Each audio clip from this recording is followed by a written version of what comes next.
Now that we have Digby rolling down the road with authority, it's time to start phase 2 of his restoration, and it's going to begin with the interior, more specifically with the seats.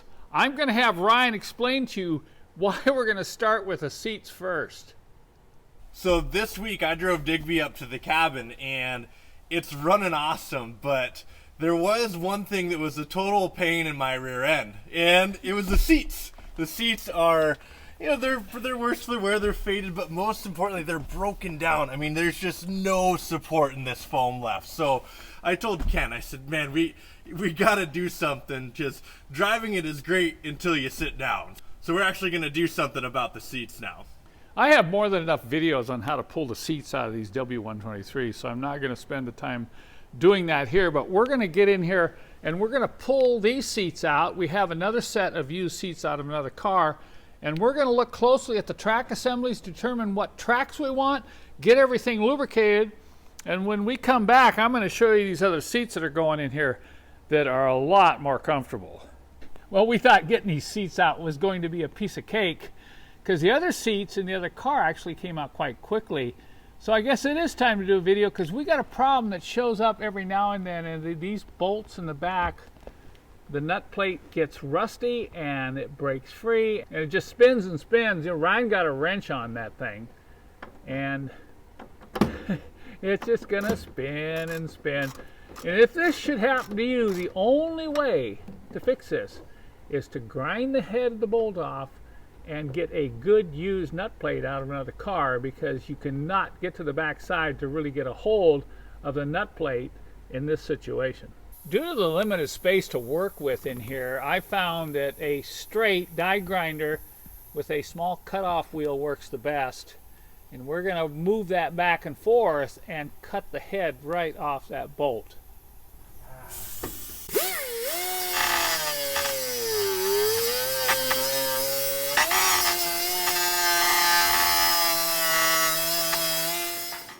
Here's one of the nut plates that Ryan ground the head off of. You can see the back side. There's no way, even if you were able to get in there and get a hold of that, it's so rusty you would not be able to get it out and try to save the bolt. Now here's a couple nut plates we pulled out of the same car that we removed the seats from, and they're in excellent condition. So we're going to be able to just stick these back in Digby and reinstall these other seats.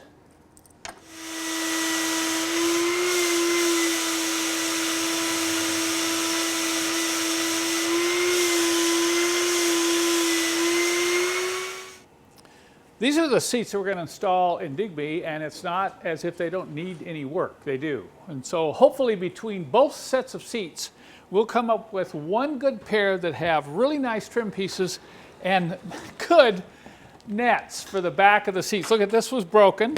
These panels are really easy to get off. There's just one screw down here in the bottom. And then you pull back and wiggle this and pull it straight down. So what we can do is we can pull this off and replace the plastic piece. Then I'm going to use my net restore kit to get these nets working properly again. So we'll go ahead and clean these seats and we'll go through them. We're going to have to really lubricate those seat tracks so we don't have the problem in the future moving the seat fore and aft.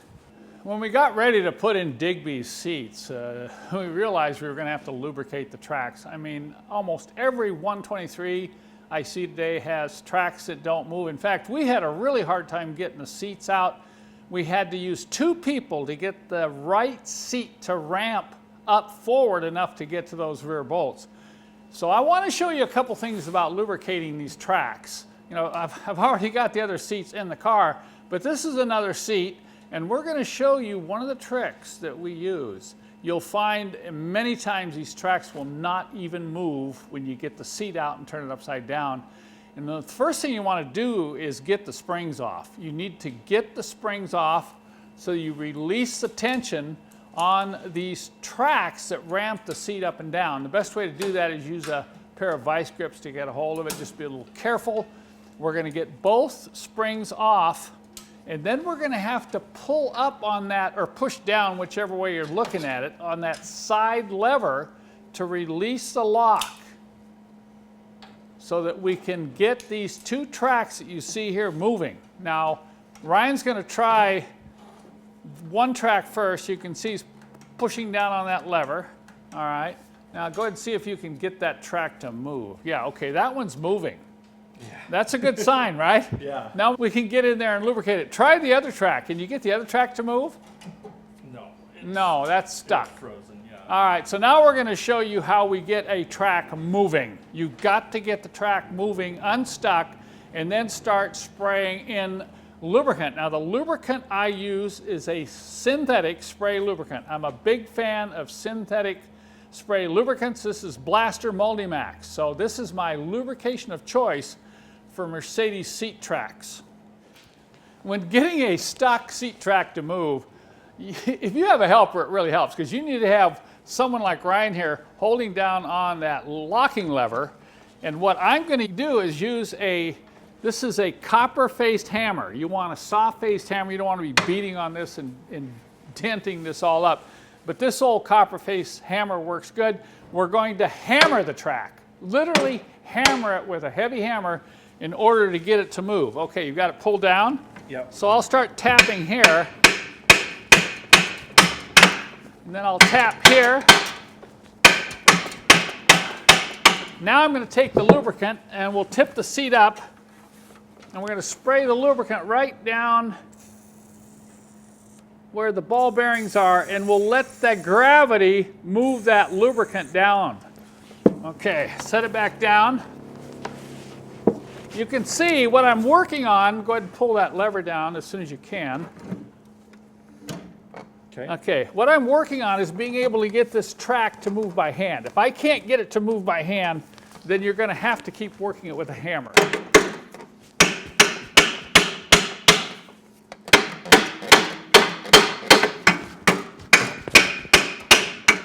All right, once I can get it moving a little bit by hand, now I can start exercising it.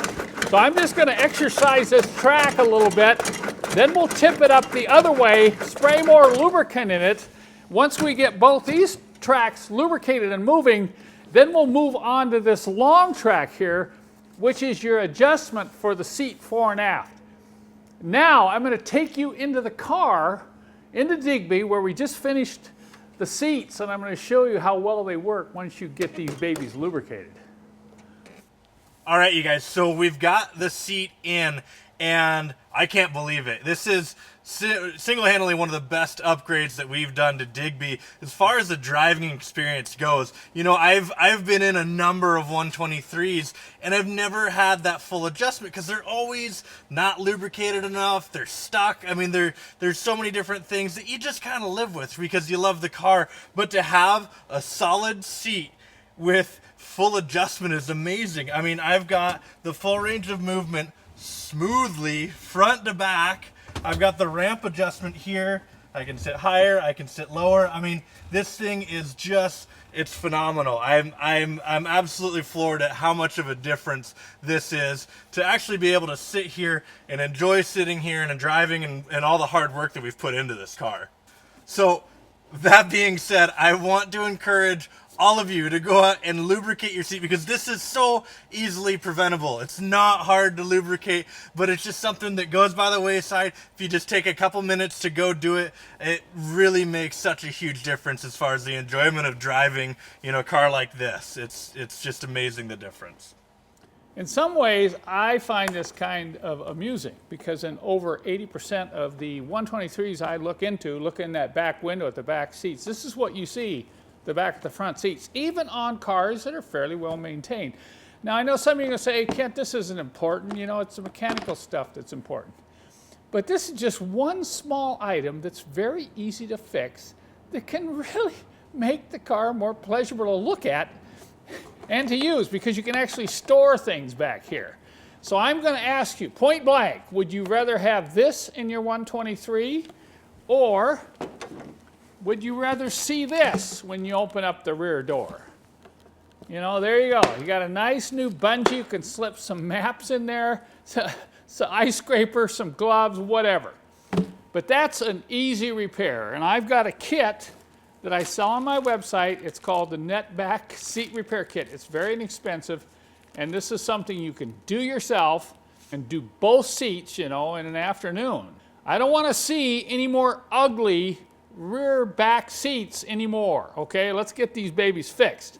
Now, if you have other seat problems, like you have sagging seats, I've got this seat spring repair kit with all these heavy-duty springs and fasteners that can allow you to get in under your seat and fix the sagging part of your seat.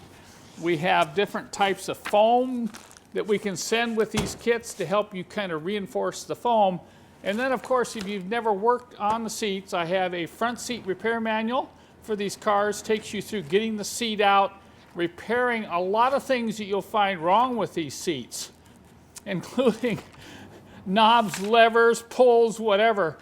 And you already saw in this video how important it is to lubricate the tracks. Now, if you're going to do that without removing the seats, it's a little more difficult.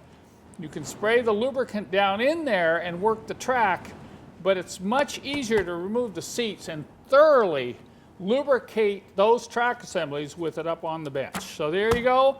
I've also got good used seat springs, seat frames, track assemblies that aren't rusty. So be sure and check out those used parts. I'll put links below in the description of the video, and you can check out my kits that'll help you get your front seats looking and feeling better.